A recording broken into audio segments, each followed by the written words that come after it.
have a quorum, and I don't think anybody has an excused absence, so hopefully people will be coming.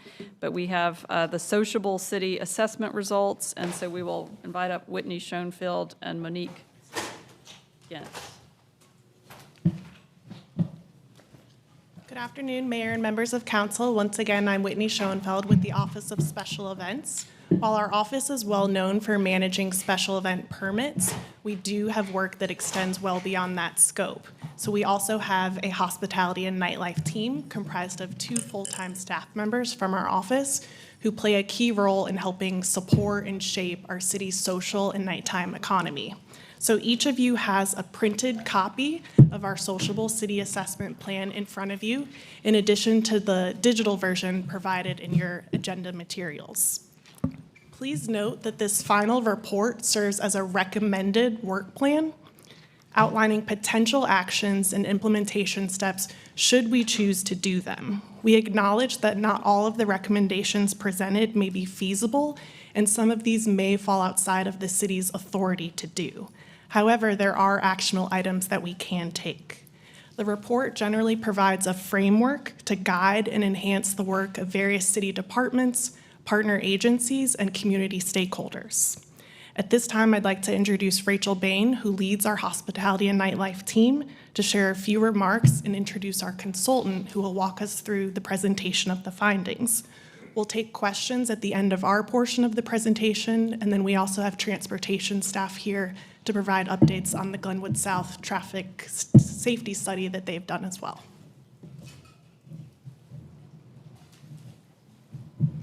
Thank you, Whitney. Good afternoon, Council. As Whitney mentioned, my name is Rachel Bain, and I'm on the Hospitality and Nightlife team within the Office of Special Events. Today, we are so excited for y'all to see the report findings of the Sociable City Assessment, which has been years in the making. So how exactly did we get here? Our team has been guided by the principles of the Responsible Hospitality Institute. You may hear us say or see it written as an acronym, RHI. So I just wanted to preface that if that rolls off the tongue easier than Responsible Hospitality Institute. We have attended their annual conference for the past 4 years, and we've been able to network and learn best practices from other nightlife offices, such as New York City, Nashville, Sacramento, Austin, Washington, D.C., Philadelphia, Savannah, and more. We recognize that this could be an opportunity to enhance the work that our team is already doing, maybe find some blind spots, maybe bring some national resources for the strengths, challenges, and opportunities of Raleigh's social economy. ARPA funding was reallocated to fund this study in January of 2024. So first and foremost, we'd like to thank Council for supporting this assessment and endeavor that our office has been able to take hold of. We'd really like to thank all of city staff that's been involved. We couldn't have done it without them. And finally, our community for bringing their lived and experiences throughout downtown Raleigh to be a part of this report. I would like to mention that tomorrow night at 6 p.m. in the chapel at Dix Park, we will also be doing an overview of this assessment.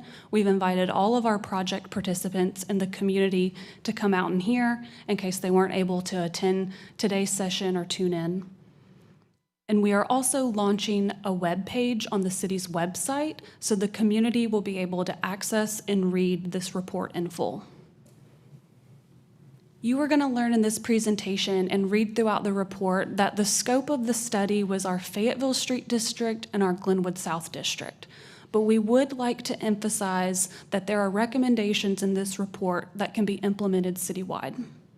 So without further ado, I'm going to introduce Jocelyn Kane from the Responsible Hospitality Institute. She's going to share a little overview of them, what the process was for this assessment, and the findings for the city of Raleigh. Thank you. Good afternoon. Let's see if I can, thanks. All right, we're going to maneuver through this PowerPoint. Hopefully you can hold your questions till I get through it, but if there's something burning, let me know. We'll go through it. Okay, so RHI, as Rachel mentioned, is a nonprofit. We were founded in 1983, maybe before some of you were born, with a mission to assist businesses and communities to create safe and vibrant places to socialize. We are the leading North American source of events, resources, and consultation services on nightlife and what we call the social economy. And we have provided technical service like this to over 80, probably closer to 90 communities in 5 countries. So I think we know a little bit about what we're talking about. Again, as Rachel mentioned, we had to narrow this study to 2 districts, Glenwood South and Fayetteville. But again, many of these recommendations can be thought of as assisting and helpful in other neighborhoods. The community engagement process is at the heart of what we do. We didn't come here to tell you how to fix Raleigh from our perspective. We came here to listen to the city of Raleigh. So we were here 3 times. This is my 4th visit, starting in July through October of 2024. We held 26 meetings. Some were virtual, and most were on site to gather background, identify strengths, challenges, and actioning. The meeting format, and I'll kind of go through some more of this, were under the guise of listening sessions, where we, for lack of a better term, like do the bitch and moan, like get it out so we hear. Then we go through what we call round tables, which are actioning in the 6 core measures I'll explain in a moment. We also do a specific women's focus group so that we can listen to what the concerns of women are in particular. Women's safety is really important. Where women are, men go. So for the purposes of business in this space, women's concerns are really important. We tried not once but twice to get as many venue operators as we could to hear specifically without city present what venue concerns were, and then we did as many individual meetings as we could possibly do while we were here on the ground. We were here in these lovely photos of us out at night to not just hear about it, but to be in it. And so we were out till closing on Glenwood, and we were in public space, right? We went into every venue we could.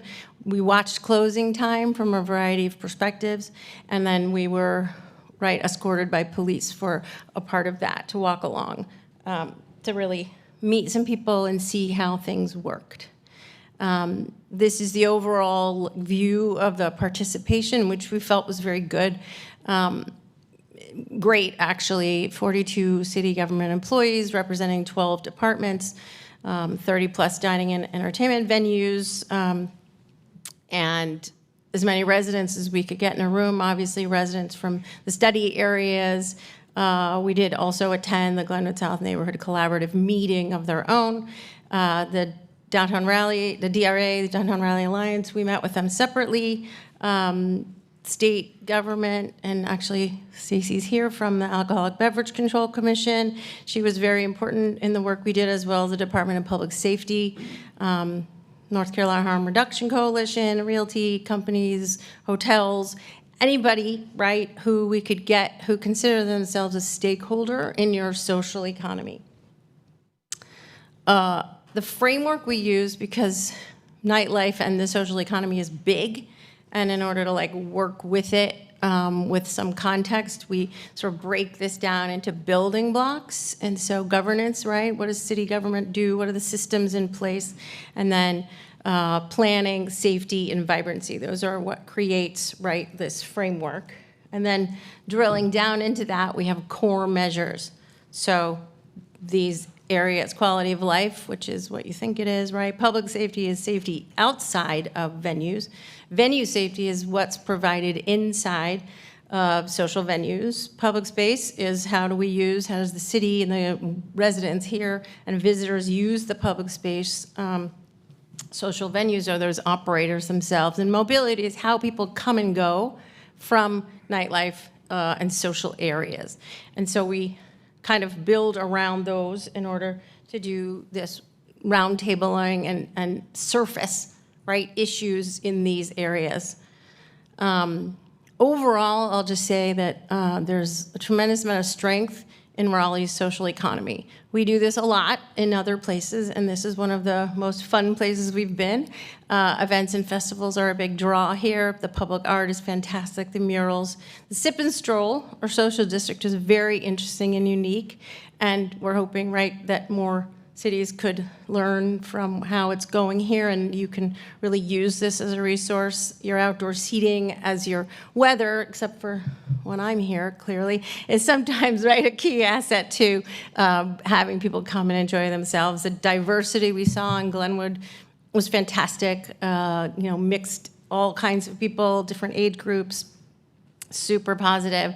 And then the reported sort of visitation and spending at record-breaking highs per visit Raleigh is pretty incredible to, again, bolster this idea you're doing really, really well. So after we listened and then we actioned, we come out with an action plan. And again, I want to stress that I'm going to go through some bullet points, but like, these aren't things that we brought to the table. They're things that surfaced through all of this community engagement. So this came from the folks that live, play, and work here in Raleigh. So first, the governance actions, and these are sort of really important, right, as the base for the systems that are in place relative to how these guys come, how can someone come and open a business here and succeed and do well and see government as supportive. So we are recommending, right, you do some work around helping businesses open and succeed via more educational resources, more support, as opposed to, here's your licenses, here's your permits, go, and wait until something doesn't go right. We're gonna ask that you work on figuring out how much preparation you're giving your businesses.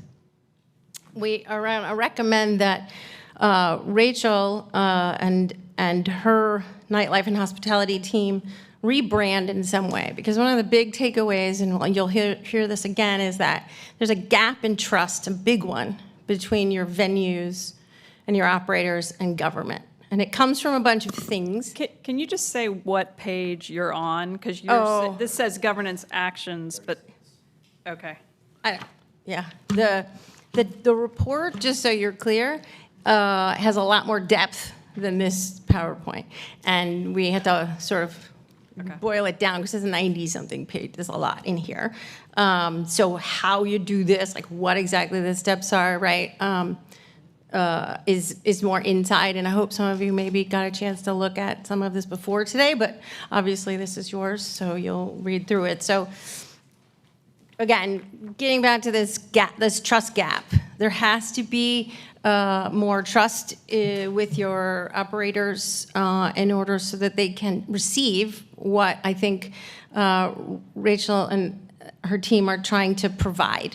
And right now, there's not a lot of trust there, and so there's not a lot of listening going on. And there's a lot of opportunity for them to teach and guide, but no one wants to hear it yet. So I think that that's something that will help to just rebrand it, not move it, not grow it, nothing like that, just rebrand it. I'm so sorry, I don't mean to interrupt, but I feel like I'll lose the thread here. When you say that there's a lack of trust, I really hear that, and I want to expand on it. You're saying from the businesses themselves not Yes. trusting government. That's right. And I'm hopeful that you'll go into the reasons why before we move forward. So I just wanted to... I can try. I don't Okay. know if it's better that I don't end up in an eddy here to just kind of run through all of these bullets and I can Sure, come sure, back. sure. Okay. If that's okay. I'll write it down. Thank you. Yeah, okay, awesome.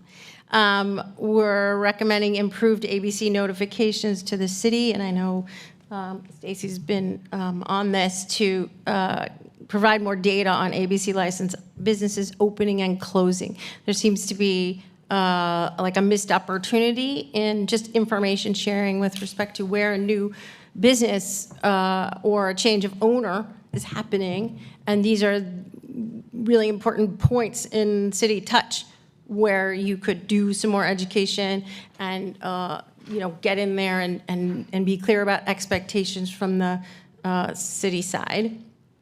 And in general, increased internal information sharing. Government is siloed by its nature. Everybody knows that. So we're going to ask, and again, all of these bullets and action items are like with your nighttime lens on. So field inspections of venues and data-driven policy changes come right with sharing data and having data out in the field available between like fire and building in particular and the team over here to make sure that they know what's supposed to be happening in a place while they're out there. And then what we call create an agent of change policy. And this is just a colloquial term for looking at development standards in mixed use areas. This report does outline a lot of growth, a lot of housing in the pipeline all over these study areas and more. And mixed uses between social spaces, nightlife spaces, and anywhere, I say anywhere there's a pillow, whether it's a residence or it's a hotel or motel, have a lot of potential for conflicts. So whatever's in that pipeline, in the way that you're able to offer incentives, if you can't require, obviously, developers to do something, but you can let them know that in order, right, to build a better building, like these things are coming at you, and there's ways in which you can do that. And this report has model practices in the back of it, too, so we're not just throwing it out there. We do give you some resources for that. Moving to mobility, and again, this is with that nighttime lens on. How do people come and go? We know Glenwood lets out at a same time, everybody out in the street, same time. So, we want to dig in and see how can we do this in the most effective way. So one of the things we saw and heard around is that the private parking lots near these social clusters they're all different. They all have different methods of payment. They all operate differently, and it's creating some standards and regular practices will help safety. I think this will help the police as well because they're in there currently looking for all kinds of like partying in the parking lot, people leaving things in their cars. So that sort of look at how can the city standardize in some way or work with those operators so that they're not taking money, people parking, and then they just leave. And then whatever happens in that parking lot is not their problem. And it becomes a police problem.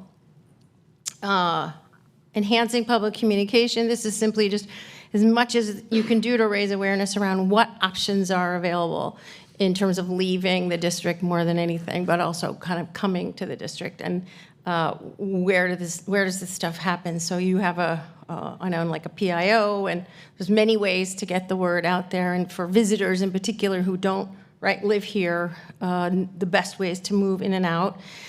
We had conversations with folks around reimagining the R line as this unique experience to encourage, you have this R line and it's sort of maybe underutilized a bit. And I think we'll hear from your transportation guys about that.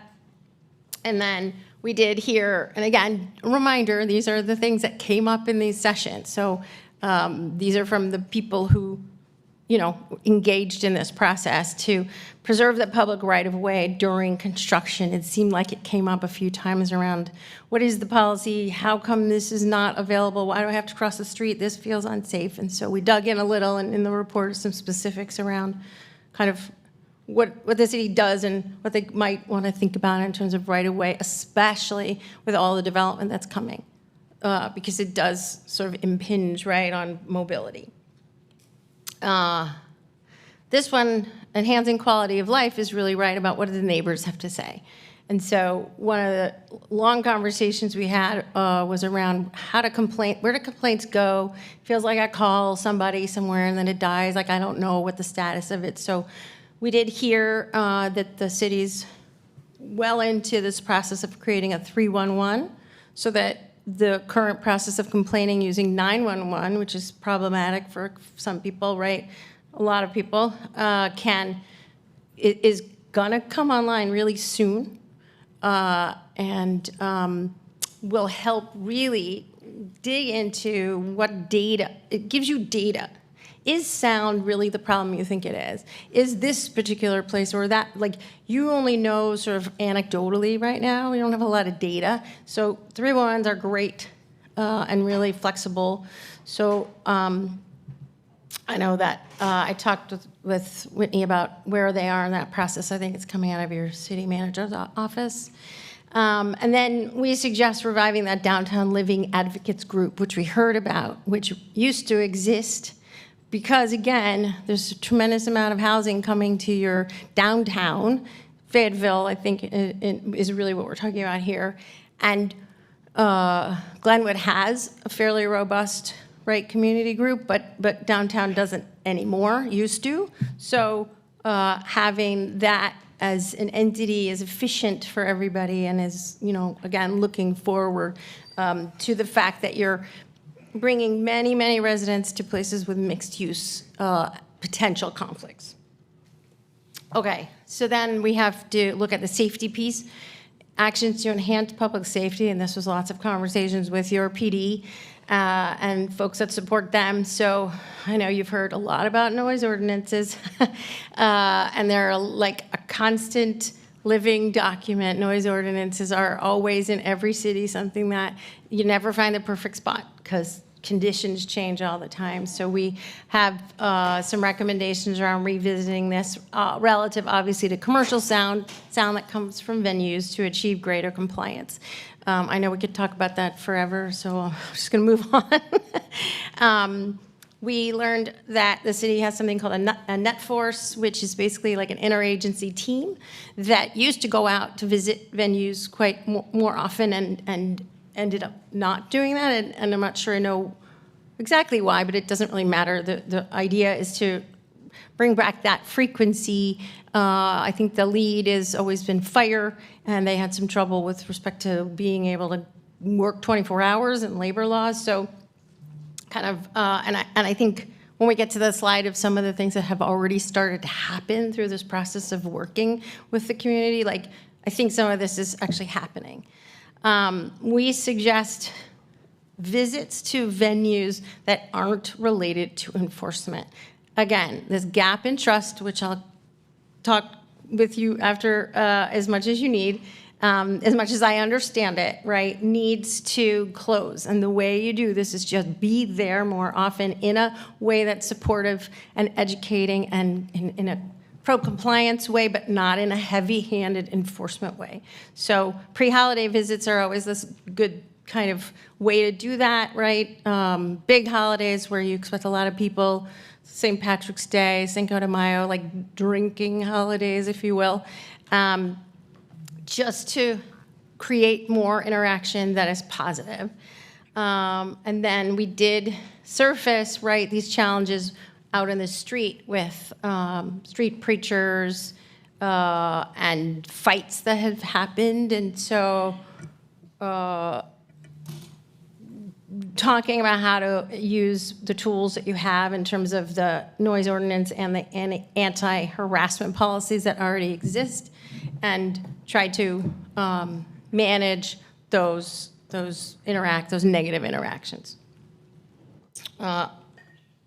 Venue safety as a whole, right? So we talked about safety by virtue of what the police can do on the outside. The inside is a really big deal, and it's an important place for people to learn, for patrons to learn what behaviors are appropriate inside each venue. So we didn't see any baseline security standards set. Every venue we went into was very different from the next.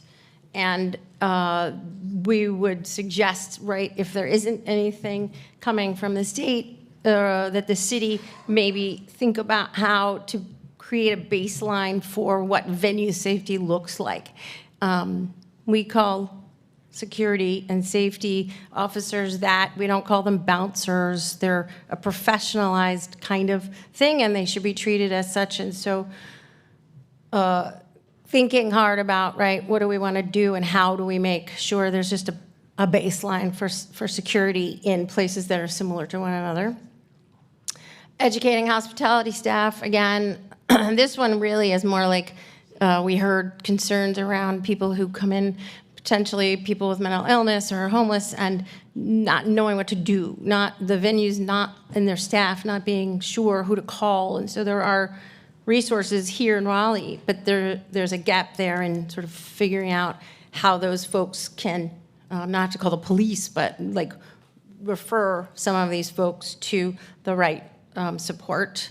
And then again, adding to hopefully the other trainings that Rachel's doing with venues, women's safety training in particular, to prevent sexual harassment and gender-based violence.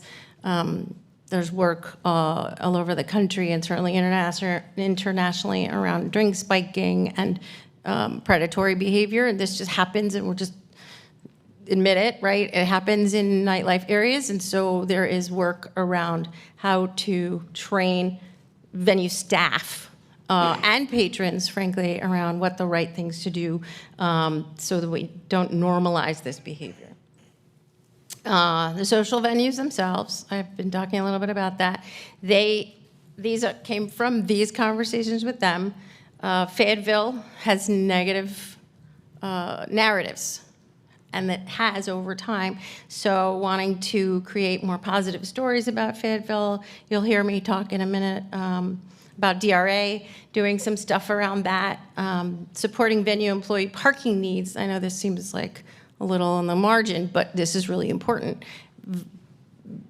Employees are hard to find. Good employees are harder to find in this space of working into the late night, and parking for their vehicles is a concern for those owners, and it's really important. And so wanting to update and raise awareness of things you already have. There's parking in your parking structures. There's programs out there now for free parking for pieces of the day or whatever. I think there's, again, a gap of just information. We always come to communities and engage and ask that the venues themselves organize. A Raleigh Nightlife Association is a generic name. You can call it whatever you like, to advocate for change with a unified voice so that every venue isn't coming individually and there's more strength behind what their needs have to be heard. So we always advocate for them to get together and work together because they have needs that are similar in most cases. And then we heard complaints around the loading and unloading of alcohol and bans that come, and like just it sounds sort of silly, but it's really important, right, that the loading zones and the physical structure assist with the things that they need as a business so they don't get into conflict or get parking tickets or end up with things that seem like, this could be just changing the color of a curb, right, or talking about parking enforcement. In this sphere of public space, we talked a lot because, as you know, like the Office of Special Events is where the nightlife office sits, and so talking about public space and public events, consistency in event rules. Some events are allowed some things, and some venues are allowed others. As it relates to the sip and stroll, are you in it? Are you not in it? Are you letting people in with their drink? Are you not? So wanting to just encourage consistency in event rules for producers as well as for patrons, so they know what they're doing. And then this idea of a streetscape plan really, I think, generated mostly from like the size of, the sidewalks in Glenwood in particular, which is not supporting right now the amount of pedestrians and people who are going in and out of those venues. When you have a district that had retail for a long time, different kinds of retail that turn into food and beverage, the amount of humans that fit into these are dramatically different. And the infrastructure, this hasn't kept up. So there's issues of pedestrians' safety in the street and then ADA accessibility. I think these are things you have heard about, certainly. So this slide I'm psyched about because we sometimes come to a community and we get a lot of nodding and talking, but we're in Raleigh seeing actual stuff that started to happen before we even finished this process. And so we're super happy to sort of put this in one place. And the safety closure out on Glenwood, everybody everybody, and I mean everybody, loves the way that safety closure works, but there were some complaints around the flashing lights. So the police, in response to those right away, said, we can change them to solid blue so they don't flash, so it doesn't look like maybe there's like an accident happening. And so that happened without even, like, they just did it. The occupancy data accessible to fire marshals in the field, right? They created a new field to put in occupancy data that's on record, right? But it does not yet link to the fire department's first due system. This gets a little complicated, but ultimately the building and the fire occupancy, the occupancy number for a venue needs to be clear. It needs to be one number. It needs to be on the wall. It needs to be somewhere. It needs to be accessible so that people know if something's over occupied, if this is a safety hazard or not. Trash and dumpster storage. So we had these conversations, and Solid Waste Services started conversations with multiple departments about code revisions to enforce placement and usage of private dumpsters. And again, these are like nitty-gritty issues that come up in these meetings, these community meetings, that then action already has happened, and it's happening, and that's really good. I think that's fantastic because we really rarely see it. Net force, as I talked about earlier, an enhanced team, including RPD's alcohol license coordinator and a building inspector, attended field inspections in November, and that started to facilitate more information exchange. These agency task forces are so important to break down those silos, because what one department already knows, somebody else might not, and sharing is really important. We got approval or acknowledgement that the state ABC is requesting reports around business closure and opening for local use. There seems to be like a lack of information around when is a business with an alcohol license open, where, and then certainly if it's closed, we need to know. So Stacy's here, maybe she can tell you, but the idea of just like trying to get that data to hopefully Rachel's office on a regular basis to make sure they're aware, right, of what's going on before just stumbling on something. Oh, this is closed now. We didn't know. We should know, right? DRA is here, and they were a great help in this process. They have agreed to formally include OSC staff or at least refer those new business meetings to Rachel's folks, to OSE, so that they are aware, again, there's a new business opening. Because the more information that can be shared across all of these agencies, the better. And certainly if DRA is out there trying to get new businesses to open, doing all the things that they can do to get great new businesses to come, they need to let these guys know, especially if they're in the social, right, economy space. DRA has also already engaged a firm to generate positive stories about Fayetteville Street. Like I mentioned before, this was a request from the businesses down there. They were tired of seeing the media, just if it bleeds, it leads, and that's all they ever got. So hopefully that PR firm is doing its thing, and there's good stories coming or have come about Fayetteville. And then with respect to sidewalk maintenance, it sounds like the city has 6 new positions approved in the budget to bolster sidewalk repairs and maintenance, right, and trees, vegetation, debris, so that all of that intense activity on Glenwood in particular, right, doesn't degrade faster and faster and faster the sidewalks that already need to be made a little bit bigger. So that's like all of it. It's a lot, I know. But now we can do some stuff if we want to. And I think really the report itself has a ton of information, and it's a living doc, and it is not a, here you have to do these things or nothing's going to get better. These are suggestions. There is model practices in here from other cities. There's more detail about how we think step by step you can do some of these things. So if you haven't had a chance, go ahead and read it. And then, you know, you've got Whitney and Rachel here on a regular, I think, to like really dig into some other stuff. There's like I said, we had millions of meetings, felt like, and heard so much stuff and had to boil things down. So I think we got most of it. And I'll stop talking now. Okay. Thank you. Questions? I'm sure there will be many. Okay. But I'll start with Councilor Branch. Okay. Excuse me, definitely. Thank you for the information or report. A couple questions. And this first one actually may be for the city attorney's office.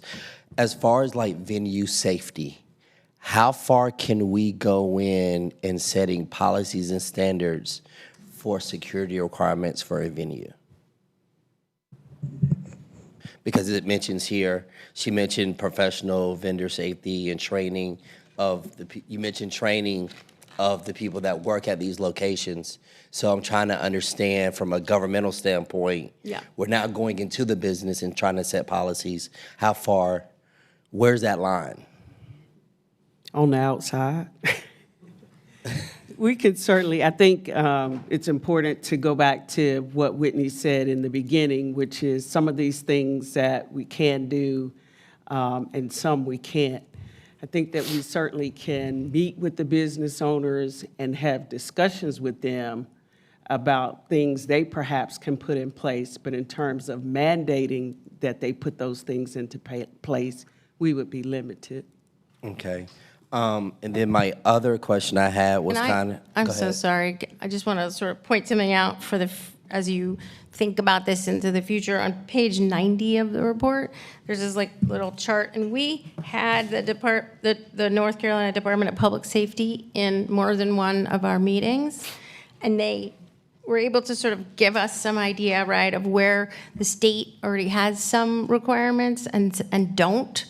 And it's sort of, if you take some time and read through this, they were open to considering some sort of state level minimum standards for folks that are not armed. And typically what we see in social venues is not as unarmed, which I think we would support as the best practice. But right now there's no training, no guard card, no minimum standards. And so understanding what you can do as a city, but also that we primed this a little bit with the Department of Public Safety, and they definitely were open to creating, because there are other precedents for that they're looking at from other places. Well, I will say prior to my years on council, I worked with some organizations that rented out facilities and had events at different venues. And there are certain requirements because there's a certain amount of insurance that's required, and there's other things training that must be in place for these individuals that work at these venues. So I am aware of that part there. So definitely thank you for this page. My question for staff, and not to put you on the spot, but you've read this, you've seen this. Is there anything in here new that would jump out at council that we may not have seen before? Because I'm seeing it for the first time, so I haven't had a chance to read it. Is there anything new in here we would find? As far as new, I think just with recent conversations that the council has had about mixed-use development adjacent to residents, I think that is referenced in here. But again, I do think that we have some limitations based on building code. But we regularly talk about the noise ordinance and how sound can impact residents in Glenwood South and other areas. We've never really talked about building measures that could potentially be in place. But again, I do think we are limited by that. But that is something that is new that at least jumps out to me in the report. Okay, and my last question is around DRA and this night. There was mention of a nightlife association being formed, and I know we originally set DRA part of their charter, as well as the Hillsborough Street, is to deal with conflict resolution. So is that piece does conflict resolution kind of cover that, or are we talking about building something new to set new standards?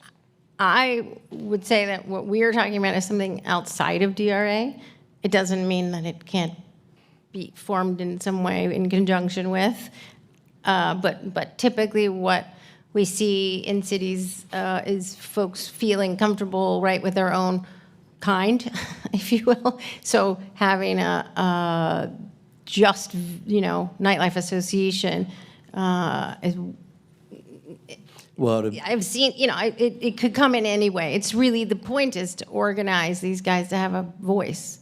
That's all. Well, the good thing about Raleigh is we're a place for all people, and we all get along, and I'm a native son. So, but definitely thank you. And I have other questions. I'll address those to staff at the appropriate time. Perfect. Counselor Jones. Thank you very much for this. We are having a Safe and Vibrant committee meeting on the 27th to talk about the mix-in. I think Whitney mentioned that, so I will deep dive. I did skim it beforehand and was like, oh my gosh, this is exactly what we're talking about on the 27th. So I appreciate that. I do want to hone back in on what we were talking about, what I asked before. What are the business communities, what are they saying they don't trust on? Where are we as government losing their trust? Do you want to give it a shot? Okay, because again, we're regurgitating, or I am, what I heard. So go ahead, girl. Yeah, so backstory, when our office took on these responsibilities related to like outdoor seating and private use of public space was in April of 2020, so in the midst of the pandemic. So our role kind of shifted since people weren't doing so much of those outdoor, since we weren't issuing as many permits, we shifted into kind of COVID enforcement. So we were going to the businesses, making sure that people were wearing a mask, that they were seated, that they were abiding by the governor's executive orders at the times. So we kind of ended up getting the perception of being the COVID police. And then obviously restrictions lifted and whatnot, and I think just that initial interaction just kind of set the tone for that mistrust. So that's the backstory there. And do you feel like it's gotten better since? I mean, that was 5 years. So in the 5 years, do you feel like that trajectory is going more towards trust or more towards mistrust? Definitely more towards trust. It's just that was their initial perception, so it's been hard to overcome that. I'd also say just everything with the noise ordinance, the repeal of the amplified entertainment permit and the hospitality district entertainment permit, inputting the new noise ordinance and nightlife permit, like sound is just a very sensitive subject for both our businesses and our residents. So that's a part of it too. Awesome. I just had one, maybe two other questions. If we can go to the 311, who runs 311? Is that the city? Who's in charge of that? If you will recall, we budgeted money last year for the customer experience manager for that program to be built out. We don't have a complete comprehensive 311 platform. However, Karen Ray, who we kind of stole over to our office, is setting up the customer experience management program, and that will roll out this summer.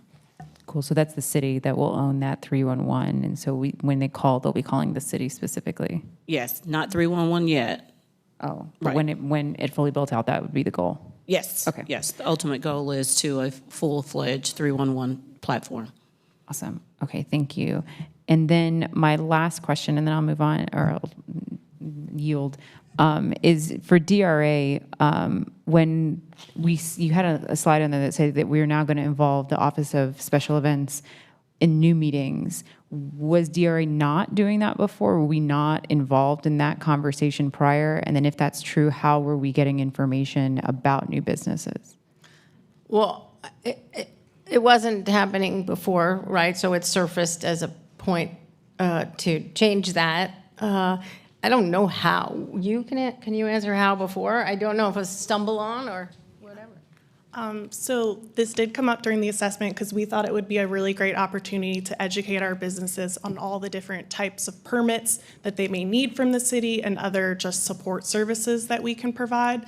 So typically for the DRA, it's a lot of Fayetteville Street businesses. So they may need to talk to our office about outdoor seating or if they need a nightlife permit, depending on their business operations. So we just thought that it would be a great opportunity to engage with the DRA and those new businesses that way because they do introductory meetings. Typically, if a business serves alcohol, we hear about it from RPD when somebody is applying for their ABC permit. So once we know that, we then look into the business more, figure out their operations, reach out and determine if they need a nightlife permit. Depending on where they are, we'll let them know about the social district or if outdoor seating is an option for them. So we just It just kind of organically happens right now. So we thought that there could be a better way to be informed about new businesses coming online. Yes. Yeah, we got DRA. Yeah. You gotta go here. I would just love to understand better, since it wasn't part of the process before, how this will change. And then prior to this, how were we learning about new businesses? Yeah, so the new business meetings were really orientations to DRA's services, right? So that's outlined in our contracts with you all. So that would go from everything from, hey, First Friday, sign up for that, Restaurant Week, the promotions, get on the website, here's our social media, how would you like us to introduce you? Do you want a grand opening? That type of thing. So it's really introductions to all the services we provide. So that's what we do with new businesses to orient them. And then on a quarterly basis, we provide a list of all the businesses that have opened and closed. And we do that, that list is released publicly, but your team in your small business and economic development office gets that report directly. But we've provided that and we release it publicly every single quarter. So that's got openings and closings in it. So then what we've talked about here is what we asked for from this office is what is sort of the criteria of who you want to be engaged with. Some of the businesses may not make sense for them to be engaged in. If it's a hair salon on the second floor, that's not one that's necessarily going to have a lot of outdoor permitting or, nightlife or anything like that, versus, say, a new bar or restaurant where, that would make sense, obviously. So what we've agreed to do is on any of those that meet the criteria that they provided, we would make a direct connection. So then all of that Whitney just outlined would be able to happen. Awesome. Thank you so much. Counselor Silver and then Patton. I'll just limit my questions, and Bill, you may want to stay nearby. stay nearby. I'll limit my questions. No, this question's for you. okay.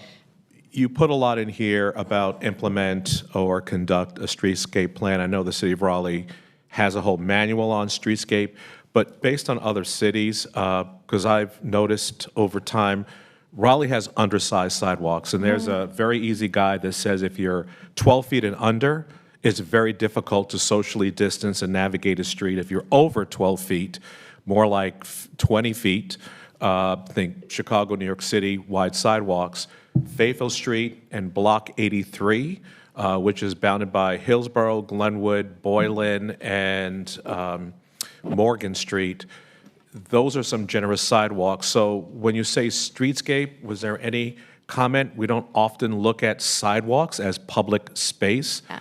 If you go to Glenwood South, people are literally walking in the street yeah. because the sidewalks cannot accommodate that traffic, that pedestrian flow. So can you talk a little bit more about what you envisioned? Bill, you and I had this conversation many times. People experience cities by the sidewalks in the public space. And my second question is, any comments about plazas, public spaces, and parks? We were woefully underserved by those spaces as well. So comment on just public realm in general, the streetscape plan, sidewalks, and just plazas, public spaces that really create that experience for people to enjoy. Yeah, so again, our focus was with our sort of nighttime goggles on, which is a different look at public space and a sense of place that happens in the day. And so certainly you see what is needed just to move about in Glenwood. And then we had some longer conversations around Fayetteville. It's used because of the facility it has and the wideness for festivals, right, for public activation in the day. But at night, I think there's some history behind why it looks the way it does now. And there is some activity that the city's doing to, I don't want to say go back to what it used to be, but change the streetscape and the regulations around using those wide sidewalks and places to support the brick and mortar businesses that are there at nighttime. So does that make sense? So It yeah. does. Yes, I have more to say on it, but I have one Sure, yeah, question for absolutely. Bill King. We're very excited about the downtown plan. Just want to know, based upon some of the action items in that plan, what you see in this report. I believe you're now taking a look at reimagining Fayetteville Street.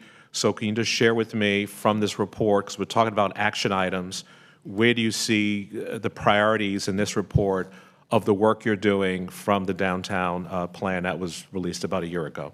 Yeah, it's a great question. So I think following along with what you were just asking about, the Glenwood South streetscape is a big one. And so that really serves two different purposes. One is some of the safety issues in that district are the physics of too many people on too narrow sidewalks, so there's literally collisions going on. But it's also the densest part of the city and the fastest growing part of downtown. And so you got a lot of residents there who have a very inadequate pedestrian realm. And so we have people walking to the grocery store in the street because there are blocks that miss sidewalks in that district. So it's inadequate also for the growth of pedestrians. We're trying to create a pedestrian environment in that district with a grocery store there, get people out of their cars, but the environment is not matching with the infrastructure. So I'd say that's a critical one. There are also alignment here, obviously, with producing good PR and stories about the Fayetteville Street District and all the good things going on there. So that's another piece of alignment between our study and this study as well. And then I don't know that it's quite as explicit in this one, but along the lines of what you're saying, the investment in parks and public spaces is how you get more people on the street. And so there's a safety that is an element of regulatory, a safety that's an element of police, and then there's a safety that's the safety in numbers, right? And that's a lot of what our study was trying to address is if you make a public realm that's more dynamic and interesting, people will naturally be in it, which creates another type of safety as well. So that is where there's a lot of alignment between, I think, what they're trying to do and what we're trying to do. Yeah, I'll just end in this comment. I think as we look at the comprehensive plan, certainly would encourage more plazas along streets and not everything to the build-to line, which reinforces that small sidewalk. It's something other cities, we look to the Queen City, they have huge plazas that offer some relief and some spaces. So I'm just hoping as we take a look at the streetscape plan, public spaces are critical. It gives person a chance just to breathe on a congested sidewalk. Right now, everyone's going to the build-to line. Don't know if that's in the UDO, I don't recall. I know we try to encourage more plazas, but certainly having a dynamic city requires also social gathering places, including wider sidewalks. So thank you very much. Councilor Patton. Awesome, thanks. I think I have 4, but hopefully they're quick. One, I noticed at the beginning of your presentation, you mentioned 42 staff members and 18 residents, so a real different proportionality. Was that intentional? I love our staff, they're great. Was that all the residents we could get to engage, or why so few residents, I guess? Yeah, I think we tried really hard. I mean, if you want to speak to the invitation and the process of outreach, we did as much as we could at different times of the day and night to get as many residents. It's not easy to get. People are super busy, but go ahead. You give it a shot. So we also tried to limit the amount of residents from the same area. So the 18 is spread across different areas of downtown. So we didn't want 30 people from a particular area all to come. We wanted to make sure that all areas had a representation. So that was part of the guidance that we had received, was to kind of limit the amount from each particular section, but make sure that we had a diverse array. Okay, helpful. And then I also saw you mention parking, private parking in particular. One thing that I hear very regularly from my constituents who live far afield from downtown is they have negative experiences coming downtown because they've parked in a lot that became a predatory lot, and they, overstayed by 5 minutes and got an $80 parking ticket, and they tried to pursue relief from a company that's not responsive or whatever. Have you worked with other cities that have found better collaboration between public and private parking providers? Like, how can we? Yeah, What are some action items for how we can make that relationship yeah, better? I mean, obviously, I don't know right now sort of what requirements there are for people to open a parking lot and charge money. Are there safety requirements for lighting, access?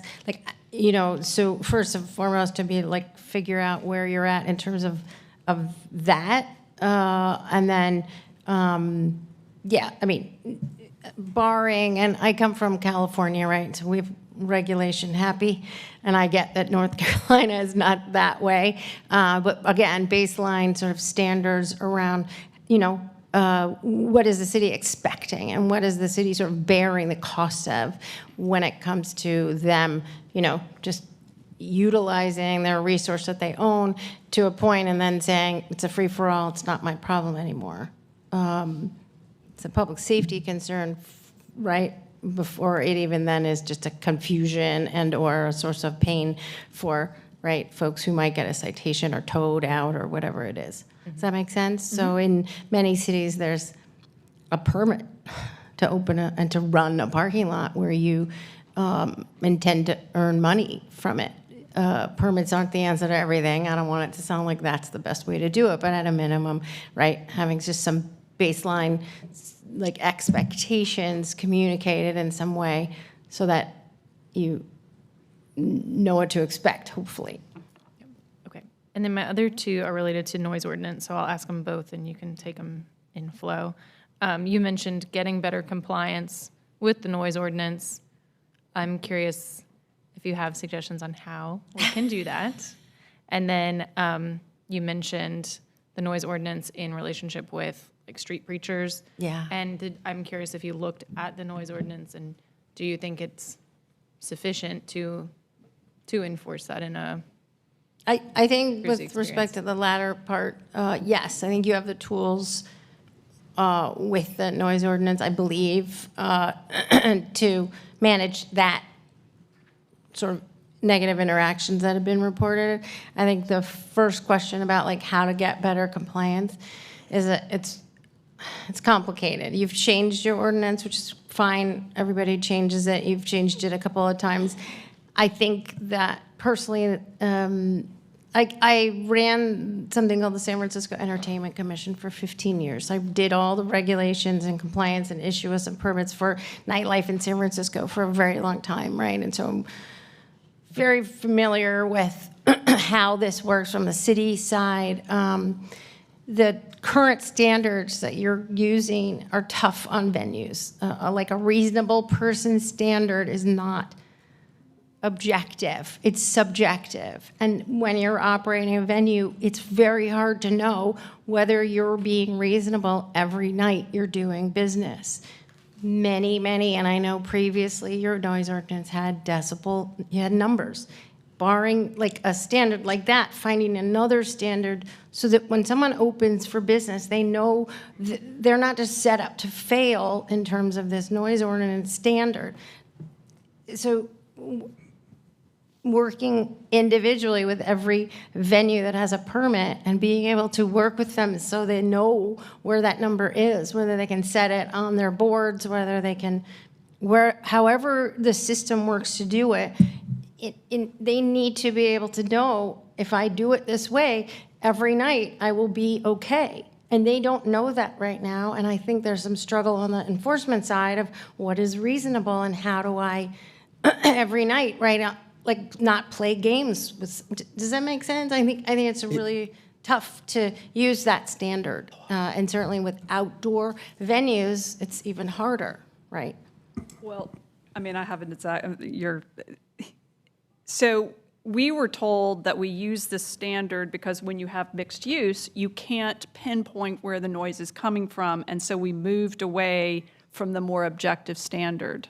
I don't agree with that. But. Okay. So if you have two businesses directly beside each other and you have a noise complaint and you use a meter to read the businesses, you have to do it from outside a certain distance in order to get the reading. But I have two nightclubs directly beside each other. That exists here in Raleigh. I'm not sure if it exists in California, but it exists here in Raleigh. How do you determine, based on the reader, which business is violating the noise ordinance?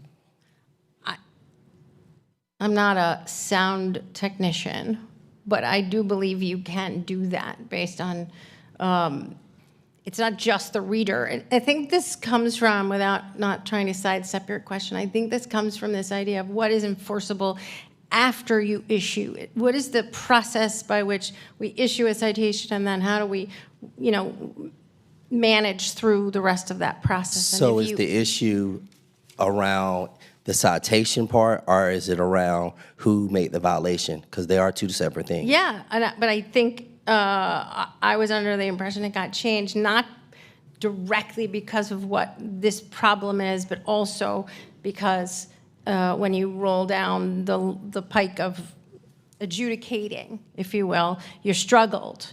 I believe that you can determine who's making the sound. I really do. Okay, I- well, I'll I- leave that to our Yeah. experts and staff Okay. who brought the information to Yeah, us I- in my engineering degree. Well, I want to see, Counselor Patton, were you done? And then we have Counselor Lambert Melton. I have some questions as well, but. Yeah, I'll just and close, then Counselor that Harrison. did answer my questions, and I don't have others. I'll just add, I think, maybe there's ways we can, maybe what we take from this is that there's ways we can provide some better standards to our venues without changing the enforcement mechanism of the noise ordinance or something. So just that none of this is Hammurabi's code, and it can all flex and change, so that's all. Okay. Yep. Yeah, I just wanted to add a follow-up to that point. I want to get too in the weeds. But what I'm hearing from you is a lot of the feedback you received is a little more predictability. And I have actually heard from some business owners who have said they have an outdoor venue, they typically book bands, and they're struggling to book their bands because their bands are afraid now that they're never going to get to play because one noise violation will be called in and we're not using the decibel reader anymore.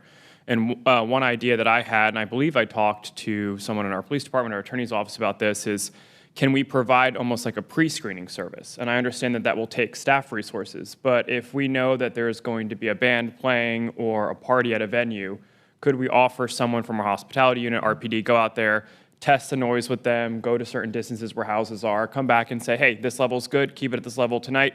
If we get a noise complaint, we'll know we pre-screened you. And I think that level of service obviously takes staff resources, but I think that could help with some of the predictability. So I'm just putting it out there that I think that may be one thing that we could be looking at to accomplish a multitude of goals. I agree with you, absolutely. Every band that I've ever booked or worked with has a sound check. And it's way earlier, right, and they have a sound check for their purposes, but this could be an addition. And so this is just thinking right out through, and then who from a staff level, and how often is that going to happen, and what does that service mean? But absolutely, this is the kind of concierge government, right, that then builds the trust that we're talking about. Thank you. Okay, Counselor Harrison. Few questions and a few just check marks, as in items I'd like us to, pursue.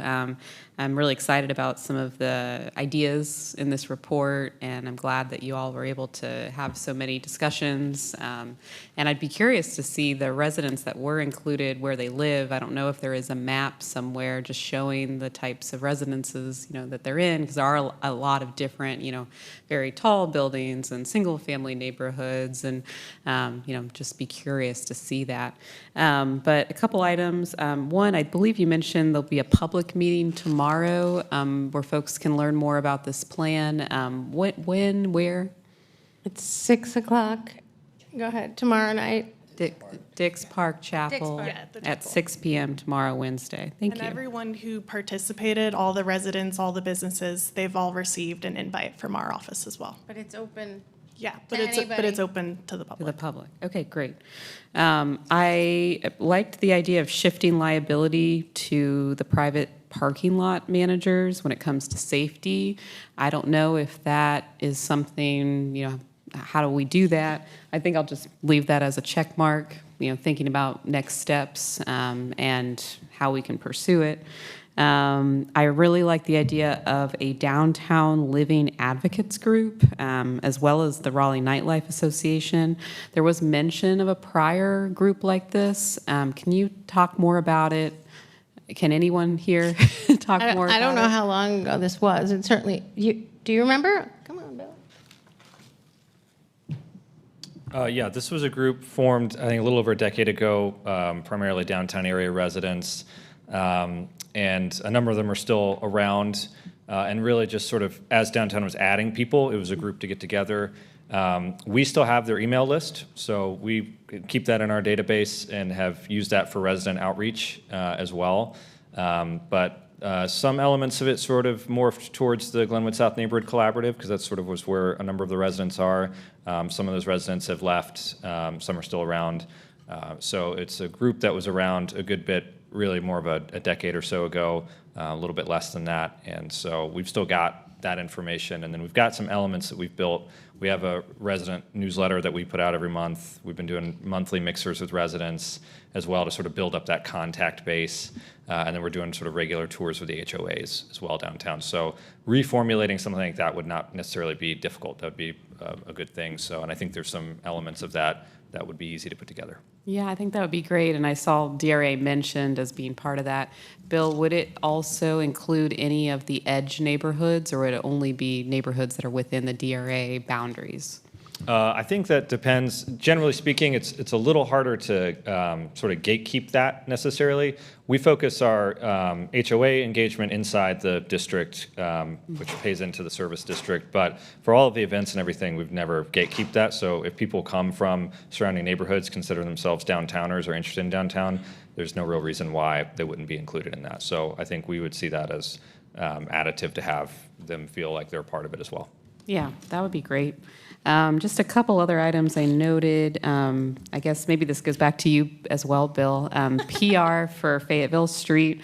That's wonderful. Are you also doing something specific for Glenwood South? I know we've had discussions. Where are y'all with that? So the PR is actually downtown whole. So we do it for across okay. downtown. So we've done stories for both Glenwood South, Fayetteville Street, and the other districts as well.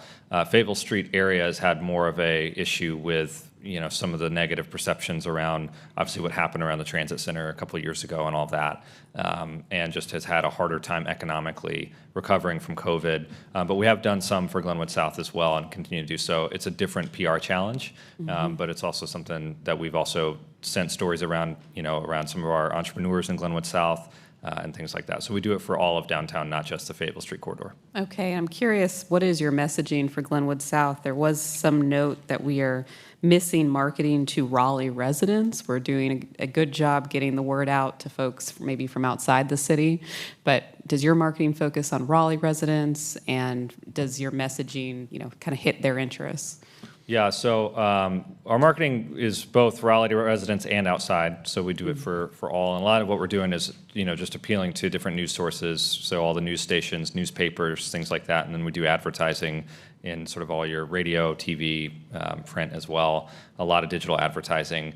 Message on Glenwood South has been, it's obviously great nightlife, but it's a great residential district, has a lot of great restaurants and retail as well, really walkable part of the city, so there's a lot more to do. The nightlife sector, has not necessarily needed a lot of help in terms of adding more customers. It's doing really well. Our data shows that. What we're trying to support is some of those other retail uses, some of those other storefront uses, some of our restaurants as well. Provide more information around parking. Parking is pretty challenging in the district. Unfortunately, the city doesn't own parking assets in the district, so we don't have the big decks we have on Wilmington Street to support the district, so it is all private lots and private decks over there and on-street parking. So that has been a big challenge of access. And so a lot of the messages, the district has a lot more going for it as well. So nightlife is great, but it's not just a nightlife district. Yeah, that's great. Let's see, one other item. I really like the idea of the pre-holiday safety visits to venues. So I think building trust between our staff and the businesses is critical, and having those conversations in a conflict-ridden opportunity, just, reinforcing all of our rules and talking through any issues that they're having. I love that idea. And I did note there was some messages in here about some closing time procedures in businesses being off-putting and aggressive, and so mentioning of the lights all of a sudden flashing on and off, and even people cussing to say get out of here. And so thinking about how do we kind of create a different culture about people's experiences in these spaces, so that when they leave, go out into our streets in the middle of the night, perhaps inebriated, that they don't feel that kind of excitement. So I just thought that was something we need to think about for how we're messaging, the culture of the area. All right, just 3 topics. First, it's good for me to hear that you think that a decibel reader is an objective level that could really work well. And I am curious because I've been mayor for 4 or 5 months now, and I've seen the police, it seems to be put in a very awkward position. and the businesses being put in an awkward position, and a lot of very frustrated citizens whose bedrooms I have toured. Like I really don't want to be in your bedroom, but here we are. And so I'm curious, since you've talked about you have worked with 80 cities, 5 countries, do you have a sense of how many cities use sort of an objective decibel sort of metric, and how many use a reasonable person standard? The folks who have like dug in typically use a decibel standard. Okay. It doesn't, and the folks that are really along the way good at this and have spent a lot of time on this also attach a specific number to each venue individually. Wow. Okay.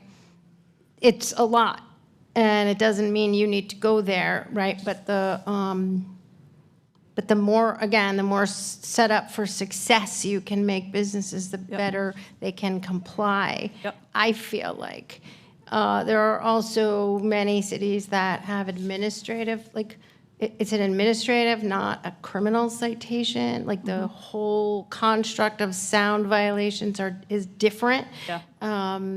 I like sound ordinance. I hate the word noise because some is noise to others is sound. And anyway, the point is, the more specific this, and again, this is commercial sound. Sound ordinances cover all kinds of sound, right? But in specific with respect to these businesses in this space, they need, as mentioned earlier, some consistency, some knowledge, some way to know that they're doing what they're supposed to be doing. I know this is complicated stuff, and it, like I said, it's not just simply like, okay, what's the number, what happens when a citation is issued? Can we change behavior with the rubric that we have in terms of that administrative or criminal sort of adjudication process? What happens to that ticket, right? And then does that process, that adjudication, engage neighbors in a way that makes them feel heard and whole? We could talk for hours about sound, but it's really important. And it's at the base of like emotional responses, not rational, behavior. Well, so then another question, I should interject, I'm really happy the city commissioned this, that we used our money on it, because this has been, there are so many issues, and I know, many of the folks here at the table have been dealing with this longer than I have, but it is a rich topic that is, front burner for me.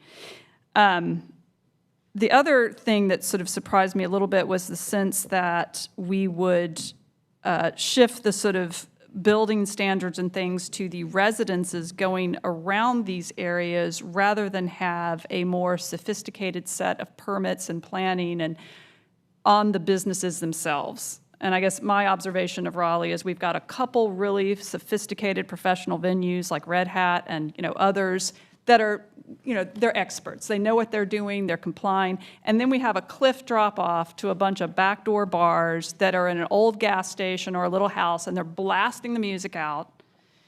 And like I said, there is just no standards, nothing.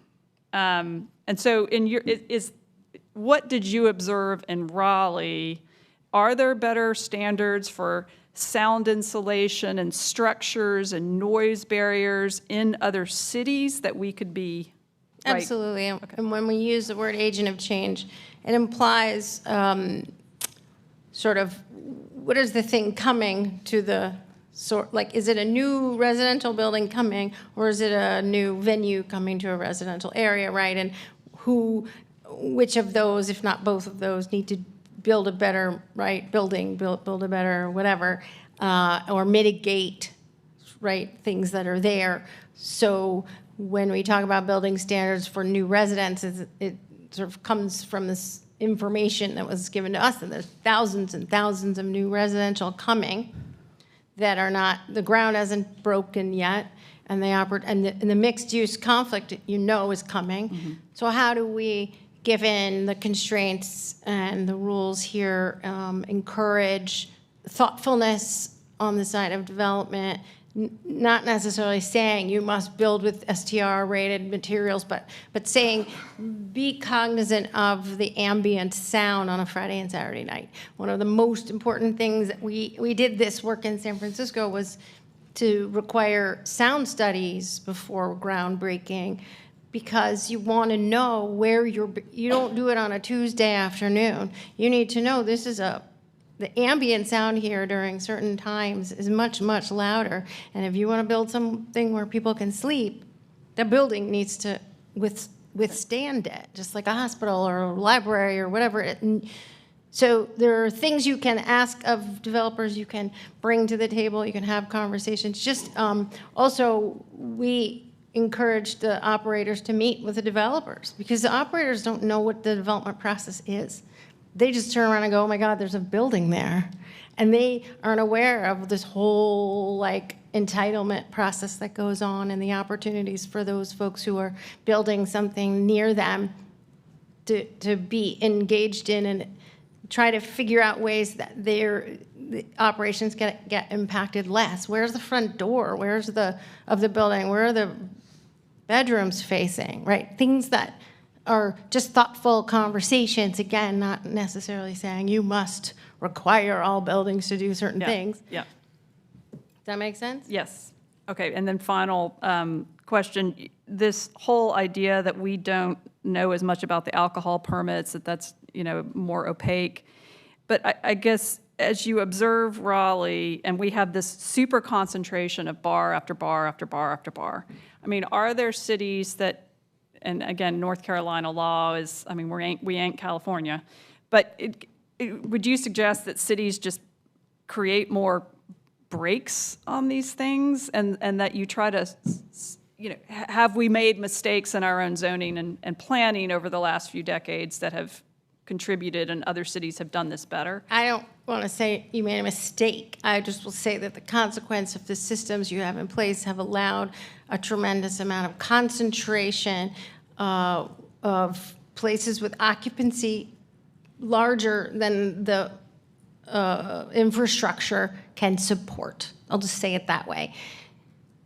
Whether they're drunk or they're not drunk, it's just too many people, right? Yeah. And so that process has, allowed, and then when you get same use next to one another, it's not bad because people have options, but it also then can tend to create a sort of race to the bottom in some way to differentiate and advertise on alcohol prices, as opposed to, right, having a good mix of comedy club, jazz club, DJ, a mix for different demographics, if you will. Does that make sense? So, yeah, there's certain places where the city can touch these businesses, hopefully early on, and I guess I want to leave you with that idea that the earlier you engage with these folks about what it is that you expect of them as a city and what you want them to do, and how you are happy they're here and you want to support them, the better, and that nightlife and the social economy here is vital and important and not a nuisance to just manage, but to support because of the value it brings to your city. Thank you. You're welcome. Yep, Mayor Pro Tem. Oh, okay, I thought I was done. This is probably your trick question of the day. Uh-oh. Or pop quiz.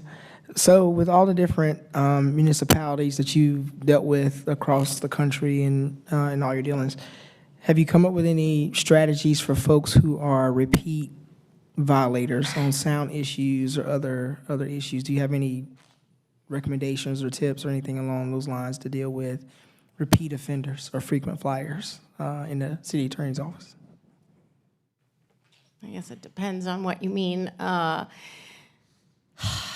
Yeah, that's a trick question, surely. Yeah. But no, I hear you, and I think the important part of that is to say that the majority of your venues, frankly, more than the majority, are good operators. There are always, just like in kindergarten, right, the very small minority that take up all the time and suck up all the energy. There are people who want to, who just Doesn't matter how much you teach them. It doesn't matter how many opportunities. They just don't care. And those are toughies. But you have tools in your toolbox, I believe, that you can bring to bear in Raleigh. You got to use them. And they used to call me the Velvet Hammer in San Francisco because I was very kind about it. But when you effed up, like when you screwed up, you felt it. And it didn't matter who you knew. It didn't matter who you called because I didn't care because I was just going to do what you need. You're a big city. You have to put your big city, right pants on. And in some cases, the hammer falls and it's terrible and no one ever wants to shut down a business or take away a right. But if you do this in a case that warrants it and everyone hears about it, this is not a big community. The social venue operators know each other. And if it is deserved, right, and it goes through the due process that's required of it, it can be really instructive to everybody else. The longer it takes to respond to folks who do the wrong thing and nobody does anything, the worse it is in general, because they go, oh, I got away with that. And they take a little more. That's just kindergarten again, yeah. Does that make sense? It does. Okay. Okay, I'm done. Whew, thank you. Okay.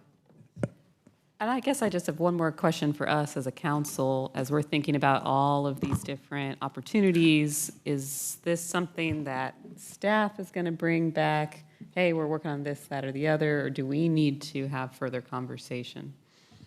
I think what we'll do is kind of take a deep dive and look at all this, because this is the first time I've seen it as well. And then we can kind of look at the low-hanging fruit, those things that we can do relatively quickly with low impact, doesn't require a whole lot of time and/or resources, and then bring back a recommendation. And if from there, further conversation is warranted, it may end up in a committee somewhere, but we'll just give us a first glance to kind of get through and see what we can act on relatively quickly.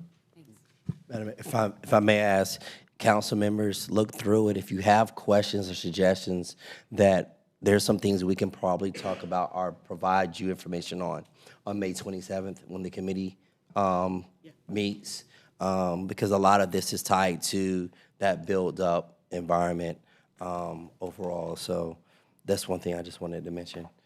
So just get to your committee members and your questions for those who are not on the committee. You're such a good chair. I do my best. Good afternoon, everyone. Madam Mayor, members of the council, I am Monique Guyant with the Transportation Department, and I am excited to come to you guys with an update for an ongoing effort we have within Glenwood South, and that is the Glenwood South Safety Pilot Update.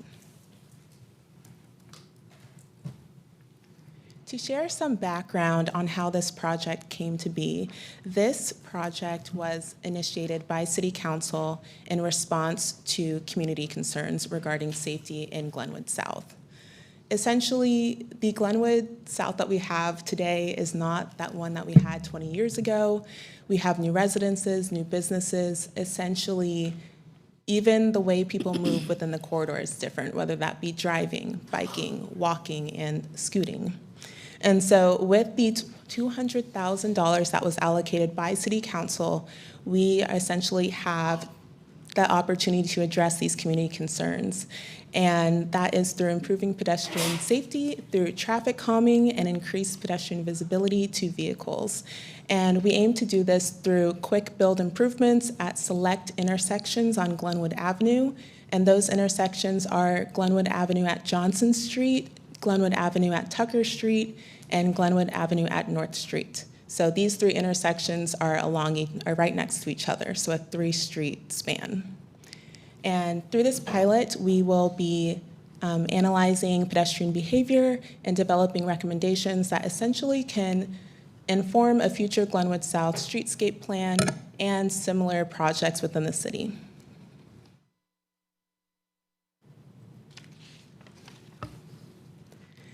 At the top of the year, we held some outreach. We had a survey and we met with community groups. We had a tremendous response. We were able to meet with the board members of the Glenwood South Neighborhood Collaborative, And then additionally, we had over 750 participants that participated in our survey in just a month's time. And as you can see, at the top tables, we have the preferred improvements for each of the study intersections. And so you can see that hardscaped improvements such as raised crosswalks and raised intersections are the top choice of the participants. And then additionally, when they're asked what is most important to you as a pedestrian, the top values were increased visibility of them crossing and then reducing vehicle speeds.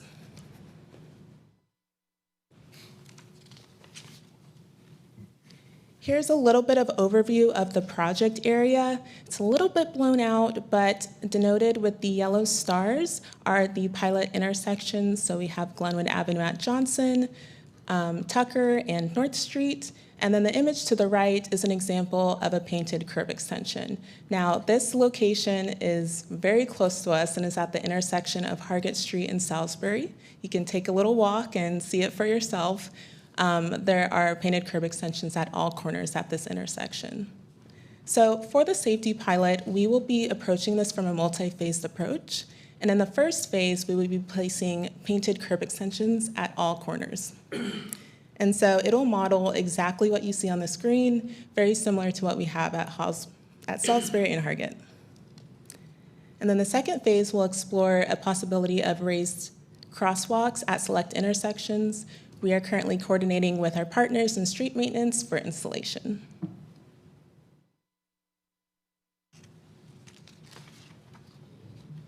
Okay, so what is coming up next? So today's presentation really serves as a little teaser for information that is coming to you very soon. So please look out for a manager's update by the end of the month from us. And then additionally, we will be placing a project update on our project page, which just for reference is on our City of Raleigh website at raleighnc.gov, and you can search Glenwood South Safety Pilot. And we aim for our anticipated implementation is this fall 2025. And with that, do you have any questions for me? Thank you. I see Councilor Patton reaching for the mic. Just one. The ones at Hargett and Salisbury, I remember when they first went in and they were great. I think they were really effective and very beautiful. And now as time has passed, they've faded and worn down. And I'm curious, like, what's thought process? I think as they fade, they do less of the job they're intended to do, right? Because they're not as eye-catching. So what's the kind of thought on maintenance and upkeep and that kind of thing? Yes, certainly. So our intention with these painted curb extensions is visibility. And so for this pilot, we are testing a new paint that's MMA. It's a word I cannot really explain or pronounce very well, but it's the same product that we used in our newly updated mobility corrals. They're very bright, even in the rain, they're striking, fluorescent, and so very visible. And that's different than what's here? Yes.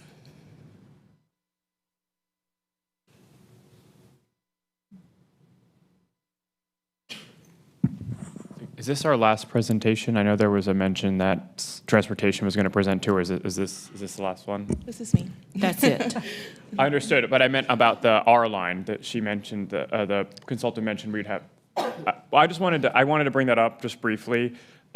This has been sort of a thorn in my side over the past year. I was not at the meeting last year where the decision was made to reinstate fares in the R line. I disagree with that decision. I think at the time we were looking to reintegrate all of the fares on our transit, and so R line got just looped into that because the thought was, well, if we're charging fares on our regular buses, why the R line? I think the R line serves a very different purpose. For example, we have kind of an example with our parking garages now. A handful of them we're not charging for the first 2 hours because we're trying to get folks downtown, make them feel safe, know where to park. I think the point of the R line is to encourage folks to move about downtown, to get out of their cars. There's also an economic development impact to it. I loved the recommendations in this report about removing the fares for users, painting it, wrapping it, making it look like something different than a city bus. And then I also heard Mr. King say towards the end of his comments that one of the areas with issues with one of our districts is there's no city-owned decks there. Well, that may be something we can take into account with the R line. Can we move folks from these city-owned decks to these areas that are lacking and help sort of create that connective tissue. So I would like to see us, I know budget's coming to us soon, I would like to see us move the R line back to no cost to users. I'd love to see it wrapped. Maybe we get a sponsor for that. And maybe we can re-examine the route to touch sort of these economic hubs and maybe loop in some of these free 2-hour parking decks. And there could be a public education campaign, park here, take the R line here. I'd love to see it move in that direction. I thought we'd get a chance to talk about that specifically. I don't mean to derail us, but I just wanted to put that out there. And I knew your transportation. I just meant the R lane, so my apologies. Any other questions or comments? Okay. Can I just make one quick yeah. comment?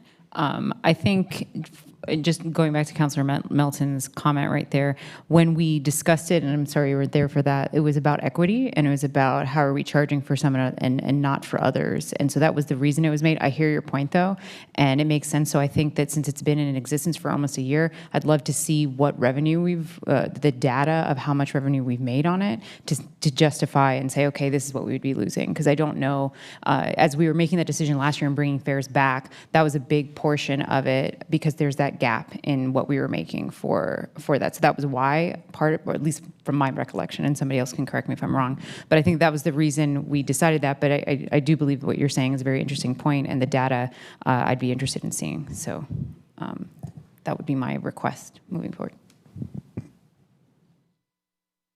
Okay. I think that concludes the reports. Thank you. Thank you. And we are adjourned until 7 p.m.